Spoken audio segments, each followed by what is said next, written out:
अब कल जो हमने अपना काम किया था वो तो सिर्फ यही तक था कि फ्रीक्वेंसी डिस्ट्रीब्यूशन टेबल्स, ठीक है, कि फ्रीक्वेंसी डिस्ट्रीब्यूशन हम टेबल्स पे किस तरह से क्रिएट करते हैं या बनाते हैं, हमने वो देखा था। बेसिकली नाम से ही पता लग रहा है डिस्ट्रीब्यूशन, मतलब अपनी फ्रीक्वेंसी को आपने डिस्ट्रीब्यूट कर देना है ग्राफ के रूप में या आपने टेबल्स के रेफरेंस से आपने इसको डिस्ट्रीब्यूट करना है। पहले हमने अपनी फ्रीक्वेंसी को डिस्ट्रीब्यूट किया फ्रॉम बाय द टेबल, अब हम यूज करेंगे ग्राफ। ठीक है, अब ग्राफ किस लिए यूज करते हैं वो देख लेते हैं। Frequency distribution graphs are visual representation of data. Basically जो हम फ्रीक्वेंसी डिस्ट्रीब्यूशन ग्राफ यूज करते हैं वो हमारे पास होती है visual representation of data that show the distribution of frequencies, जो कि हमारे जो डिस्ट्रीब्यूशन ऑफ फ्रीक्वेंसीज का डाटा होता है उसको शो कर रहा होता है अक्रॉस डिफरेंट कैटेगरीज। किसके अक्रॉस कर रहा होता है? जो डिफरेंट कैटेगरीज हम लेते हैं या डिफरेंट क्लासेस ले रहे होते हैं उनके रेफरेंस से जो हमारी फ्रीक्वेंसी डिस्ट्रीब्यूशन आती है उसको शो करवाता है by the visual representation. These graphs are essential in statistics and biostatistics too। वगैरह जो ये ग्राफ होते हैं ये बहुत ज़्यादा ज़रूरी होते हैं हमारे स्टैटिस्टिक्स में और बायोस्टैटिस्टिक्स में। इसलिए यूज वो होते हैं, इंपॉर्टेंट होते हैं। वो होते हैं, number one is understand data distribution. Data distribution को अंडरस्टैंड करने के लिए। सेकंड हमारे पास है आइडेंटिफाई पैटर्न्स एंड ट्रेंड्स। ठीक है, हमारे जो डाटा के जितने भी पैटर्न्स होते हैं, कौन कौन से पैटर्न यूज कर रहे हैं या ट्रेंड्स, उनको आइडेंटिफाई करने के लिए। थर्ड नंबर पे है compare data sets, different data set जो हम लेते हैं। ठीक है, पेशेंट्स की हाइट लेते हैं, वेट लेते हैं, ठीक है, उनकी डिजीज के बारे में देख रहे होते हैं, तो डिफरेंट डाटा सेट जो होते हैं उनकी कंपेयरिंग के लिए हम यूज करते हैं। Fourth one is communicate results effectively. अपने रिजल्ट्स के साथ कम्युनिकेट करना इफेक्टिवली, अच्छे अंदाज में, तो हमें ये पता चलता है अब किस तरह से हम उनके साथ कम्युनिकेट कर रहे होते हैं। मैं आपको एक ग्राफ दिखा देती हूँ। ये देखें, अब ये ग्राफ है, इजीली हम कम्युनिकेट कर रहे हैं कि यहाँ पर जो है ना वो नंबर ऑफ स्टूडेंट्स लिए गए हैं, यहाँ पे उनकी कैटेगरीज ली गई हैं। ठीक है, मतलब ये हमारे पास फ्रीक्वेंसी होती है और ये हमारे पास क्या होता है, उसकी कैटेगरीज होती हैं। तो ये बेसिकली डिफरेंट कैटेगरीज और हमारे फ्रीक्वेंसी डिस्ट्रीब्यूशन को कंपेयर करना होता है। हम कंपेयर कर रहे होते हैं कि जो इंटरवल हमने लिया है, कैटेगरीज हमने पीरियड वन लिया है, तो पीरियड वन के अंदर कितने नंबर ऑफ स्टूडेंट जो थे प्रेजेंट थे। ठीक है, तो मैंने अपनी चेक किया तो मेरे पास मुझे पता चल रहा है कि नंबर ऑफ थ्री पर जो है ना स्टूडेंट्स वो अवेलेबल थे लेक्चर वन के अंदर। और पीरियड टू के अंदर मेरे पास कितने स्टूडेंट्स थे? नाइन। हम इजीली कम्युनिकेट कर रहे होते हैं डाटा के साथ, इजीली हमें पता चल रहा होता है कि इस लेक्चर में कितने स्टूडेंट थे। ठीक है, अब इसको हम टेबल की फॉर्म में भी लिख सकते हैं, ग्राफ की फॉर्म में भी बता सकते हैं। तो बेसिकली ये विजुअल रिप्रेजेंटेशन भी है और बाय टेबल वर्क भी हम इसका करते हैं। नेक्स्ट हमारे पास है types of frequency distribution graphs. Frequency distribution graphs की टाइप्स को कुछ हम देखेंगे जो कि हम यूज करते हैं। First one is histogram. ठीक है, इज मोस्ट इंपॉर्टेंट।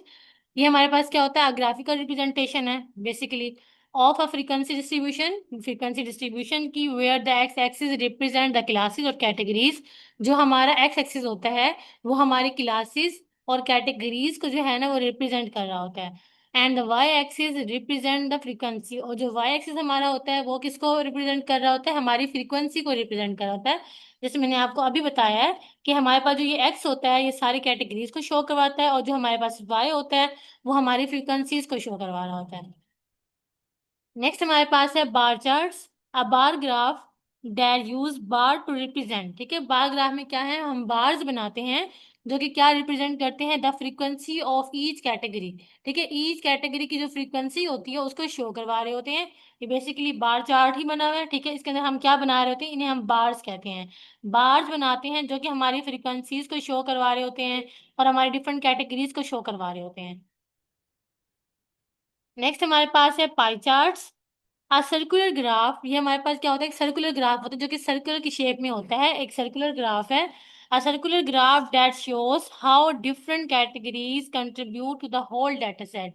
ठीक है ना, तो वो जो ये शो करवाता है कि डिफरेंट कैटेगरी जो हमारी होती है, जो कंट्रीब्यूट करी होती है होल डाटा सेट को, किस तरह से कंट्रीब्यूट करी हैं, उसको शो करवाने के लिए हम क्या करते हैं, एक सर्कुलर ग्राफ बना देते हैं। ठीक है, जो कि हमारे डाटा को, हमारे फ्रिक्वेंसी को, हमारे होल डाटा सेट को शो करवाता है। फोर्थ वन हमारे पास है cumulative frequency graph. A graph that shows the cumulative frequency of each category. ये एक हमारे पास होता है ग्राफ। कम्युलेटिव फ्रीक्वेंसी हमने बनाना सीखी थी बाय द टेबल, जो कि लास्ट में हमने पढ़ा है। ठीक है, इसको हम ग्राफ में भी रिप्रेजेंट करते हैं कि अपनी ईच हमारी जो कम्युलेटिव फ्रीक्वेंसी आती है उसको ग्राफ पे हम शो करवाते हैं। फिफ्थ वन हमारे पास है stem and leaf plots, a graph that displays the frequency of each category using stem. The first part of the data value, stems का मतलब होता है the first part of the data value. आपको जो भी डाटा दिया गया है उसकी जो फर्स्ट वैल्यू होती है वो हमारे पास क्या होती है, स्टेम। और उसके अलावा एंड द लीव्स का मतलब होता है the latter part of the data value. और डाटा की जो हमारे पास सबसे लोएस्ट वैल्यू या सबसे लास्ट वैल्यू होती है उसको हम क्या कहते हैं, लीव्स। तो स्टेम एंड लीफ प्लॉट ये होता है कि सिर्फ उसमें हम क्या करते हैं, सिर्फ अपने डाटा की फर्स्ट वैल्यू को और लास्ट वैल्यू को सिर्फ रिप्रेजेंट करते हैं। लास्ट हमारे पास है box plots, a graph that shows the distribution of data including the median, quartiles and outliers. ठीक है, जितने भी हम मीडियन क्वार्टाइल्स आगे पढ़ेंगे, ठीक है, ये एक ऐसा ग्राफ होता है जो कि उनकी डिस्ट्रीब्यूशन ऑफ डाटा को शो करवाता है। किस किस डाटा की, मीडियन हो सकता है, वो क्वार्टाइल्स का डाटा हो सकता है, वो हमारे पास आउटलायर्स का डाटा हो सकता है। तो ये तमाम सारे डाटा इंक्लूड होते हैं बॉक्स प्लॉट के अंदर, वो इसलिए हम बनाते हैं ताकि अपने मीडियन को, अपने क्वार्टाइल्स को और अपने हम आउटलायर्स को इजीली शो करवा सकें। ठीक है, तो ये कुछ टाइप्स ऑफ ग्राफ हैं जो कि आगे हम मजीद डिस्कस करेंगे। सबसे पहले हम बात करेंगे बार ग्राफ की, ठीक है, जो कि मोस्ट इंपॉर्टेंट है, एक शॉर्ट क्वेश्चन के लिहाज से भी आ सकता है या ग्राफ बनाने के लिए भी आ सकता है। Definition of the bar graph, a bar graph also known as bar chart. ठीक है, इसको हम बार चार्ट भी कहते हैं क्योंकि ये देखिए एक पूरा जो है ये एक चार्ट है। ठीक है, ये चार्ट भी इसको हम इसलिए इसको क्या कहते हैं, बार चार्ट। की एक ऐसा चार्ट जिसमें हम क्या बनाते हैं, बार्स बनाते हैं, उसको इसलिए हम क्या कहते हैं, बार चार्ट भी कहते हैं। Is a graphical representation of data, ये ठीक है डाटा की ग्राफिकल रिप्रेजेंटेशन है कि ग्राफ की सूरत में आप उसको रिप्रेजेंट करते हैं अपने डाटा को। दैट यूजेज रेक्टेंगुलर बार, जिसके लिए हम क्या यूज करते हैं, रेक्टेंगुलर बार। अगर आप नोट करें तो ये आपको रेक्टेंगुलर बार्स, रेक्टेंगल बने हुए ना ऐसे लगता है, तो रेक्टेंगुलर बार्स, ठीक है, टू डिस्प्ले द फ्रीक्वेंसी, जो कि हम क्या डिस्प्ले करते हैं, अपनी फ्रीक्वेंसी को डिस्प्ले करते हैं, और मैग्नीट्यूड ऑफ डिफरेंट कैटेगरीज और ग्रुप्स, और जो डिफरेंट कैटेगरीज होती हैं या ग्रुप्स होते हैं उनके डाटा को हम रिप्रेजेंट करते हैं। अभी मैंने आपको लास्ट में बताया, इसकी यही डायग्राम लेके समझाया था कि जो हमारे पास ये एक्स हमारे पास होता है, ये हमारे पास क्या होता है, ग्राफ का वाई। ठीक है, जो एक्स हमारे पास होता है वो हमारे पास इसलिए होता है कि हम उसके अंदर अपनी कैटेगरीज को, जितनी भी कैटेगरीज हैं या आपके ग्रुप्स कोई हैं, आप उनको मेंशन करें। और जो हमारे पास वाई होता है हमारे पास, वो क्या होता है, फ्रीक्वेंसीज होती हैं। इधर अपनी हम फ्रीक्वेंसीज को शो करवाते हैं। ठीक है, उसके बाद हम बारी बारी क्या करते हैं, इसके बार ग्राफ बनाते हैं, बार्स बनाते हैं। जैसे यहाँ पे बने हुए हैं कि लेक्चर वन के अंदर नंबर ऑफ स्टूडेंट 3 थे, तो उतना क्या बना दिया गया है, बार बना दिया गया है। ठीक है, और उनके दरमियान ऐसे डिस्टेंस होता है, इनको आपने बिल्कुल साथ साथ मिला नहीं देना, इनके दरमियान डिस्टेंस होता है। आप बनाते वक्त इस चीज का ख्याल करिएगा कि आपने इसका कितना डिस्टेंस मेंटेन करना है ताकि आपकी इक्वली बार बने। ठीक है, ये नहीं होना चाहिए कि इसका छोटा बन रहा है, इसका बहुत बड़ा बन रहा है, इस तरह से नहीं करना। बड़ा बनने से मुराद ये नहीं है कि आपने इनकी लेंथ को या अपने डाटा की फ्रीक्वेंसी को कट करना है, ऐसा नहीं है। आपने इनकी शेप को, जैसे अब इसकी शेप देखें इक्वल नजर आ रही होगी आप सबको, इन शेप जो है वो इक्वल होती है। तो आपने भी कोशिश करनी है कि इक्वल बनाए, स्केल का यूज करें ताकि फिर स्केल से जो है ना वो परफेक्शन होती है थोड़ी सी। तो आपने इसके लिए स्केल यूज करना है। नेक्स्ट हमारे पास है why we use bar graph in biostatistics. Biostatistics में हम बार ग्राफ क्यों यूज करते हैं।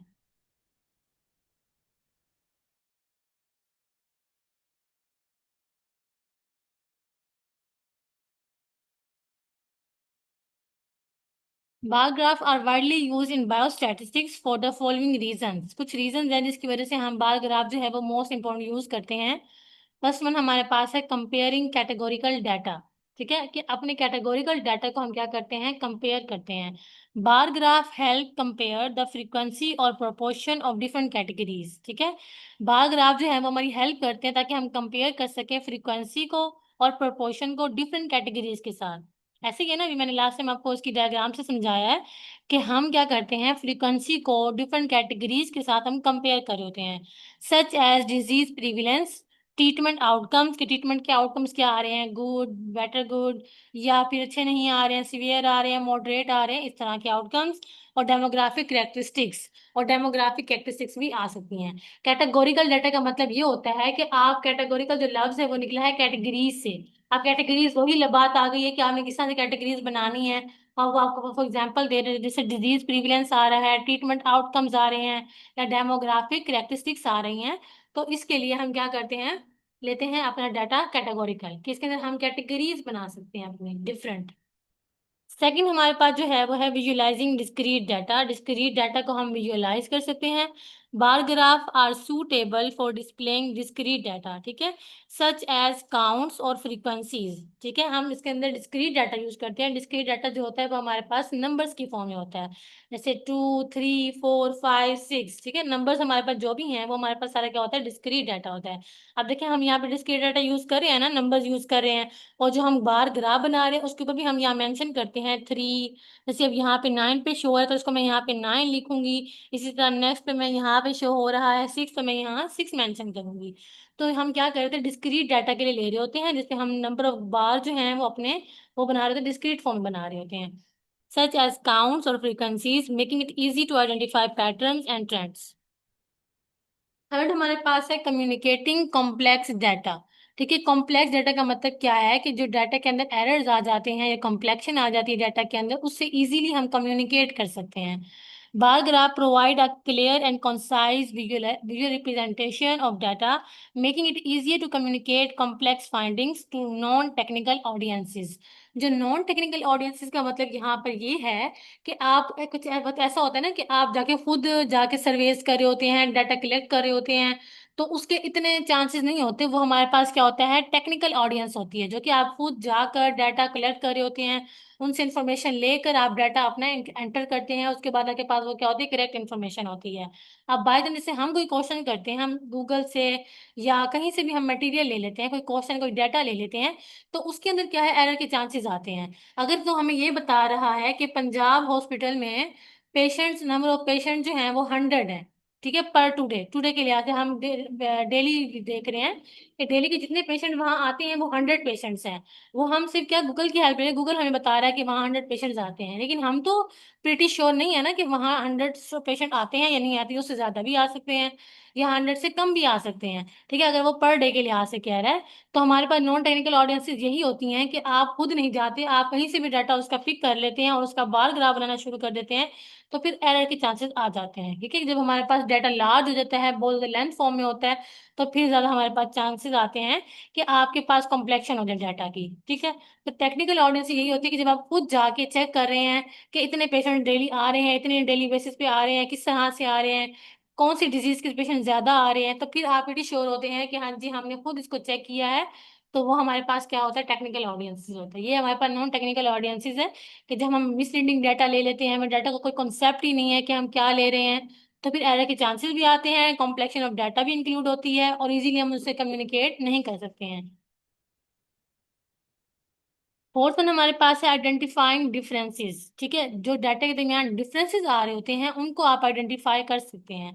अब देखिए डिफरेंस ही आ रहे हैं ना, कि मैं चेक कर रही हूँ कि लेक्चर 1 में जो है वो नंबर ऑफ जो है ना स्टूडेंट्स अवेलेबल है वो 3 है, लेकिन पीरियड 2 में वो हमारे पास 6 हैं, और सॉरी 9 है, पीरियड 3 में वो 6 हो चुकी हैं। तो मैं ये डिफरेंस चेक कर रही हूँ कि देखिए एक लेक्चर में 3 स्टूडेंट्स हैं, दूसरे लेक्चर में 9, फिर थर्ड लेक्चर में जो है वो 6 स्टूडेंट्स हैं, तो फोर्थ लेक्चर में हमारे पास 12 स्टूडेंट्स हैं। तो ये हम क्या करें, डिफरेंस भी चेक कर रहे होते हैं अपना, ठीक है। हमें डिफरेंस पता चल रहा होता है कि डाटा के दरमियान में क्या डिफरेंसेस आ रहे हैं।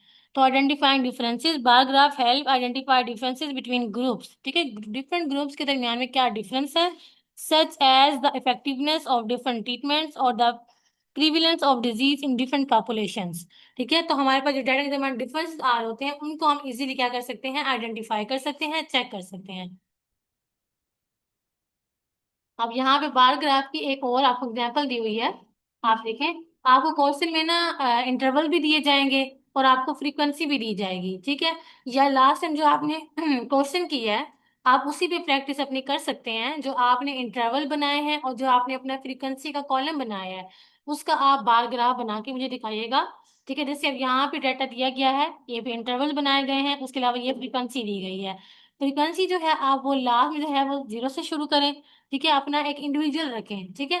जैसे मैं आपको यहाँ पे एक एग्जांपल देती हूँ, यहाँ पर मेरी फ्रीक्वेंसी जो है ना वो स्टार्ट हो रही है 1 से, तो मैं अपना फ्रीक्वेंसी स्टार्ट करूंगी बार ग्राफ बनाने के लिए 0 से, और जो मेरी फ्रीक्वेंसी खत्म हो रही है वो हो रही है 9 पे, तो मैं क्या करूंगी, 0 से लेकर 10 तक मैं अपनी काउंटिंग मेंशन करूंगी, ठीक है। कि 9 जो है वो मेरा ग्रेटर नंबर है, उसके अलावा जो मेरा स्मॉलेस्ट नंबर है वो 1 है, तो मैं 1 से पीछे 0 से स्टार्ट करूंगी, ये हमारे पास इंटरवल पॉइंट होता है।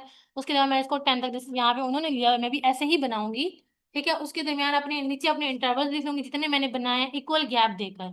जब आप गैप इक्वल देंगे तो आपके बार ग्राफ जो है वो इक्वल रिप्रेजेंट होंगे, आपकी रेक्टेंगुलर शेप अच्छी आएगी। और आप स्केल का लाजमी यूज करें, और इसके लिए ग्राफ पेपर होता है वो आपने बिल्कुल यूज नहीं करना। और आपने सिर्फ इसके लिए सिंपल पेज आप यूज करते हैं, शीट्स आपने वही यूज करनी है। और दूसरी बात ये है कि आपने इसको जो है वो पेंसिल से बिल्कुल नहीं बनाना।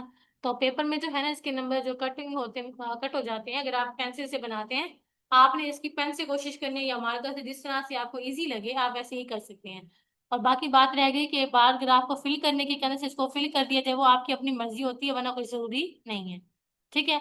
तो इंटरवल दिए गए थे, इंटरवल के दरमियान आपको इंटरवल भी दिए जाते हैं, फ्रीक्वेंसी भी दी जाती है। या अगर आपको नहीं दिया जाएगा तो आपसे ये क्वेश्चन कहा जा सकता है, ये एक लॉन्ग क्वेश्चन आता है। इस तरह से क्वेश्चन कहा जाएगा, जैसे कल आपने फाइंड किया है, मैं कह सकती हूँ कि फ्रीक्वेंसी डिस्ट्रीब्यूशन आप फाइंड करें by the table and graph, मतलब टेबल और ग्राफ के फॉर्म में। ठीक है, और ग्राफ वो आपको एक असाइन करेगा, या आपको बार ग्राफ कह दिया जाएगा या हिस्टोग्राम कह दिया जाएगा। फ्रीक्वेंसी डिस्ट्रीब्यूशन आपने जब बनाई होगी, इंटरवल भी आपके पास मौजूद होंगे और फ्रीक्वेंसी भी आपके पास मौजूद होगी। तो इजीली आप अपना ग्राफ जो है वो क्रिएट कर सकते हैं। यहाँ तक क्लियर है सबको? मैम जी, ग्राफ्स बनाएंगे तो हम जो फ्रिक्वेंसी यूज करें वो फ्रिक्वेंसी डिस्ट्रीब्यूशन यूज करेंगे, जो हम लोगों ने सी एफ निकाली है वो यूज करेंगे, जी जी, सी या एफ फिर वो जो नहीं, सिंपल। नहीं नहीं, फ्रीक्वेंसी यूज करेंगे। जो हमारे पास एफ का कॉलम होता है, इसको ये वाला, इसको यूज करते हैं। ठीक है। ठीक है। जब आपको कहा जाए कि जी आप मैम कम्युनिटी ठीक है। फ्रीक्वेंसी ग्राफ, एक अलग ग्राफ होता है, भी मैंने आपको टाइप्स ऑफ ग्राफ पढ़ाई हैं, तो इसमें यहाँ पे देखिए, यहाँ पे मैंने मेंशन किया है, एक हमारे पास ग्राफ होता है कम्युनिटी फ्रीक्वेंसी ग्राफ। जब इसका कहा जाएगा तो बनाया जाएगा, वरना अदरवाइज नहीं। ठीक है।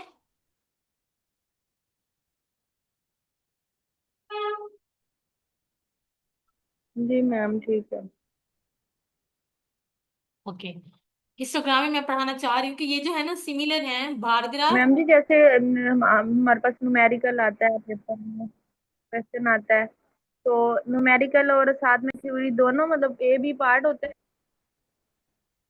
ऐसा ही होता है, ए बी पार्ट भी आ सकते हैं, ये शॉर्ट क्वेश्चन भी अलहदा से आ जाते हैं, डिफाइन के ये न्यूमेरिकल अलहदा भी आ जाते हैं। अमूमन जो होते हैं ना वो पार्ट्स ही बने होते हैं। कैसा हो सकता है कि आपको बार ग्राफ का जो है वो डिफाइन दे दीजिए और कहा जाए हिस्टोग्राम बनाए न्यूमेरिकल के लिए। क्योंकि इस बार जो पेपर आया वो मैं स्टूडेंट से कह रही थी वो मुझे सेंड कर दे, लेकिन उन्होंने किया नहीं है अभी तक। जैसे वो करेंगी मैं आपके साथ भी शेयर करूंगी। तो उन्होंने जब इस बार पेपर दिए ना, उसने ऐसा ही किया था, और उन्होंने इतना लेंथी पेपर दिया हुआ था, बच्चे बता रहे थे कि इवन कि उन्होंने हर पार्ट में न्यूमेरिकल दिया हुआ था। थ्योरी तो बहुत कम थी, और आपको पता है न्यूमेरिकल में टाइम भी ज्यादा लगता है। तो आपने अपनी प्रैक्टिस इस तरह से रखनी है ना कि आप जल्दी जल्दी क्वेश्चन को सोल्व कर सकें। न्यूमेरिकल में आपकी स्पीड जो है वो अच्छी होनी चाहिए, आपकी ग्रिप अच्छी होनी चाहिए, ताकि आप इजीली उसको कर सकें। ठीक है। तो प्रैक्टिस आपने न्यूमेरिकल्स की बहुत ज्यादा करनी है। मैम हिस्टोग्राम और चीज है और बार ग्राफ और चीज है, हाँ इनमें जी, डिफरेंस बिल्कुल क्या ऐसे है? ही मैं अभी आपको डिफरेंस बता रही हूँ। ये हिस्टोग्राम बार ग्राफ क्योंकि हमने पढ़ा, जिसमें हम बार्स बनाते हैं, वो हमारे पास रेक्टेंगुलर बार्स होते हैं, और उनके दरमियान में क्या होता है, डिस्टेंस होता है। ठीक है। जैसे अभी यहाँ पे मैंने बार ग्राफ आपको पढ़ाया, तो अगर आप देखें तो उसके अंदर क्या है, डिस्टेंस है, नजर आ रहा है आपको? तो ये हमारे पास डिस्टेंस के होते हैं, और ये हमारे जी पास मैम। हिस्टोग्राम होता है, ये होता है कंबाइंड, कि हम नेक्स्ट फ्रीक्वेंसी को और नेक्स्ट फ्रीक्वेंसी से हम उसको अटैच करते रहते हैं। अब इसको पढ़ते हैं थोड़ा सा। Definition of histogram. A histogram is a graphical representation of the distribution of a continuous variable. इसमें हम क्या लेते हैं, continuous variable लेते हैं। फर्स्ट डिफरेंस यही आ रहा है।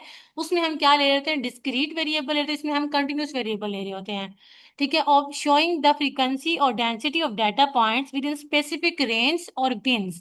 इसमें क्या होती है, स्पेसिफिक रेंज और बिन हमने बना रहे थे। रेंज हमारे पास होती है कुछ इस तरह से, तो इसलिए हम इसको क्या कर देते हैं, अटैच कर देते हैं। इसमें हमने रेंज और बिन्स बनाने होती हैं, जो कि एट द पॉइंट जो है वो क्या हो रहे होते हैं, शो हो रहे होते हैं। यहाँ लिखा हुआ है ना, डाटा पॉइंट्स और density of data points with in specific range, जिनकी हर एक की क्या होती है, स्पेसिफिक रेंज होती है, एक ही रेंज होती है, जिसका मतलब ये है कि एक ही रेंज होती है, और हम इसमें क्या बनाते हैं, बिन्स बनाते हैं। तो बाकी और कोई डिफरेंस नहीं है, बाकी सारा काम जो है वो सेम है। वैसे ही आप क्या लेंगे, यहाँ आपने इंटरवल्स लेंगे, यहाँ आपने यहाँ फ्रीक्वेंसी लेंगे। और जस्ट अगर आपको कहा जाए कि हिस्टोग्राम बनाना है, तो आपने क्या करना है कि उनको साथ अटैच करते रहना है। मतलब जब आपने एक फ्रीक्वेंसी ले ली है, 0 पॉइंट से स्टार्ट किया के बाद एक ही फ्रीक्वेंसी आ गई इंटरवल की, तो नेक्स्ट के साथ आपने उसको अटैच करते हुए जाना है। ठीक है, स्टार्टिंग पॉइंट से अपना स्टार्ट करना है, और हर जो है आपकी फ्रीक्वेंसी है उसको आपने अटैच करते जाना है, एक स्पेसिफिक रेंज और बिन्स के अंदर। ठीक है। Why we जी use मैम ठीक है। histograms in biostatistics?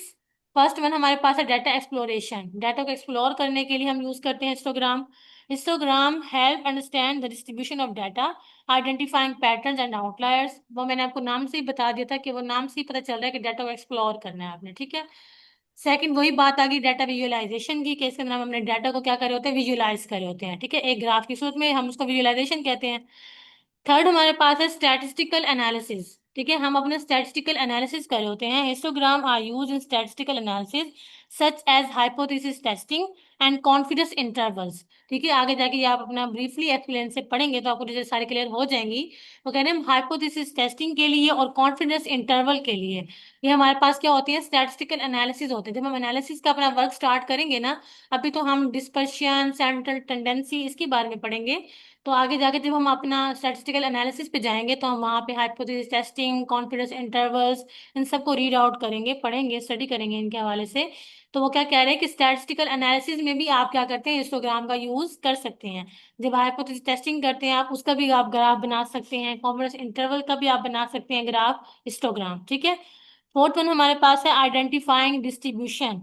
Histogram help identify the underlying distribution of the data such as normal, skewed और बायोमॉडल, ठीक है। आपको पता चल जाता है कि आपकी शेप जो है वो नॉर्मल बन रही है, स्क्यूड बन रही है, कौन सी आपकी शेप बन रही है, ठीक है। हमारे पास नॉर्मल डिस्ट्रीब्यूशन क्या होती है, कुछ इस तरह से होती है, ऐसे, यूं ऐसे हमारे पास होती है नॉर्मल डिस्ट्रीब्यूशन, ठीक है, जो यहाँ पे एक नंबर ऑफ 0 पॉइंट से स्टार्ट होती है, ठीक है, और वो जाके एक सेंटर पॉइंट तक अटैच होती है, उसके बाद यूं फिर आके नीचे आ जाती है।